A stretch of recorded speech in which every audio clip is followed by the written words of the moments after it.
Bia Kamal Kanur Online TV kajan gua sama mijiram jadid kia mijiram pai injek channel lame gorejin be subscribe raja banalat kajan gua sama raj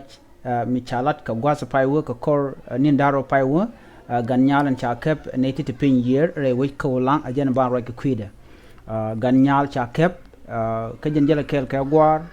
da dana ngargatin chai u keb neti pin year chai chot pin year am gasama en ler ban kulling jane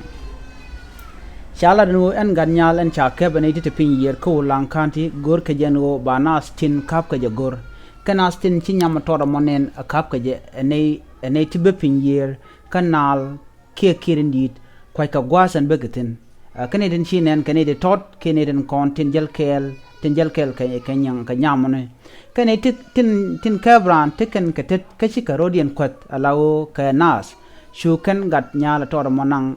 nilol pin year gwas mulung ka chunas tin la shemani nyamoch ben ka gur ke nyamoch ke boyni ken romaini ti cha yor year ka gwas dan cha la le ramadan kini ko na keb nyal agwarin ko na jel ke nyang tor mo shukan laro cha je chod year ka chwa nyam tor mo jek a cha point de cha je ke bandage ke beni ti cha compoint de 18 shija keb pin year chala dano kenitin lanamo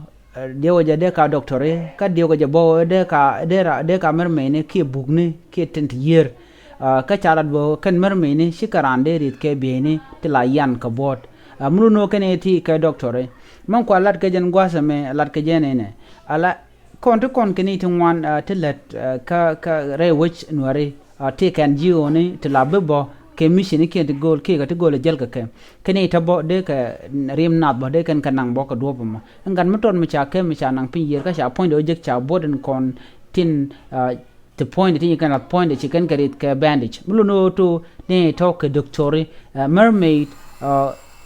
de gwinyo de kan cham ne ko chi kan de yen de ka bandage kulo jek wana den namo kel mo gor ko de je lalet ki de je gor de kan ne dial kono te kan jiwoni ki an jiwon pan kien de ka gor kone tini la kana beshit ka kan kawain kini ko kenan content jel ki chinese ne ki dor ko ken tin gor ko to bayu ba ga painat teten ka gwaze chi wo che tekne wan bot la lat ke yot la na na ka baji tum ko dor ka barim du baje na yo ken palwo to chaji go ken ngo ne tin konetere we tin let kana kel duno ji kan kula lar da kana let ka pin ala dor mila la din namo gorje de je investigate ki de je go ka do ran de go ka ja mu ga yene de jidine ka jan channel me gorje yen bi subscribe ko bi ranin content ba lat ketin ba non ye bien ka chwa jek alor bi ta kamal